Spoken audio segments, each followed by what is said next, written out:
তো হ্যালো বন্ধুরা, আজকে রান্না করব খিচুড়ি। তো খিচুড়ির জন্য আমি চাল আর ডালটাকে ভিজিয়ে রেখে দিয়েছি, আর এদিকে সবজিগুলোকে দেখুন সুন্দর করে কেটে নিয়েছি।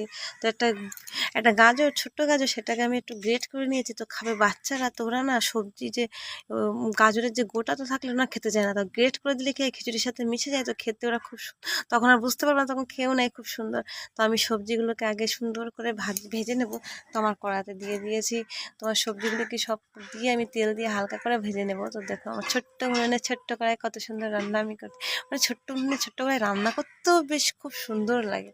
কালার অল্প হলুদ দিয়েছি, তো ভাজা হয়ে গেছে এগুলো, আমি লাবিয়েও নিয়েছি। ওই সবজিগুলোকে লাবিয়ে নিয়ে ওই তেলেই আবার পাঁচফোড়ন দেবো, একটু গোটা লঙ্কা দেবো, শুকনো লঙ্কা দেবো, ফোড়ন করে রাখবো। এটা ফোড়ন করে নিয়ে আর ওই যে গ্রেট করা যে গাজরগুলি ওর ভিতরে দিয়ে নাড়িয়ে রেখে দেবো।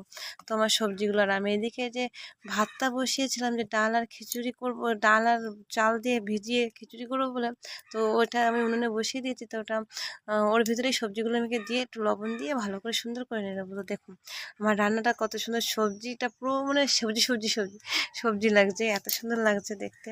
আর এদিকে আমাদের জল ভেরি, তো দেখুন সূর্য এদিকে নারকেল গাছের ফাঁক থেকে এদিকে আসছে, এদিকে জলে যে ছাওয়াটা পড়েছে এটা দেখতে কত সুন্দর লাগছে। তো সবাই আমাকে কমেন্ট করে বলবেন যে কেমন লাগছে, আর আমাদের ভিডিওটা লাইক করবেন, আর আমাদের চ্যানেলটাকে অবশ্যই অবশ্যই সাবস্ক্রাইব করবেন। তো ফাইনালি আমাদের খিচুড়ি রেডি হয়ে গেছে এদিকে। তো আমার মেয়ে এদিকে ভালো লাগছে, হ্যাঁ ভালো লাগছে। আর এদিকে আমার 4 ছেলে আছে, তো ও খেয়ে খেয়ে বলছে যে বেশ ভালো হয়েছে। তো মানে ওটা ঢাকা ছিল, তোর পিছন লেগে আছে, ওর সেটাই খাচ্ছে খিচুড়ি। তো আমাদের এই যে খিচুড়ি রান্নাটা তো সত্যি হয়ে গেল। এবার ওদের দুজনকে আমি খেতে দেবো। তো তার আগে একটু চিনি দিয়ে দিয়েছি খিচুড়িতে দিয়ে, আর আমার একটু কিছু ভাজা মশলা ছিল, তো মেয়ে জেদ করছিলো, তো মেয়েকে দিয়ে ওটা দিয়েছি যে মানে খিচুড়ির মধ্যে দিতে। তারপর ভালো করে নাড়িয়ে ওটা চিনি আর মশলাটা ভালো করে মিক্স করে নিয়েছি। তো দেখুন আমাদের খিচুড়ির কালারটা কত সুন্দর হয়েছে। তারপরে যে আমাদের কলার পাতা বেড়ে ওদেরকে খেতে দিয়ে দিয়েছি। তো আমাদের ভিডিও সত্যি যদি ভালো লাগে, তো আমাদের চ্যানেলটাকে অবশ্যই অবশ্যই সাবস্ক্রাইব করবেন।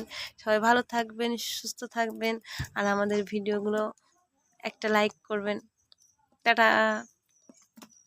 কি হয়েছে বলো? দারুণ আছে।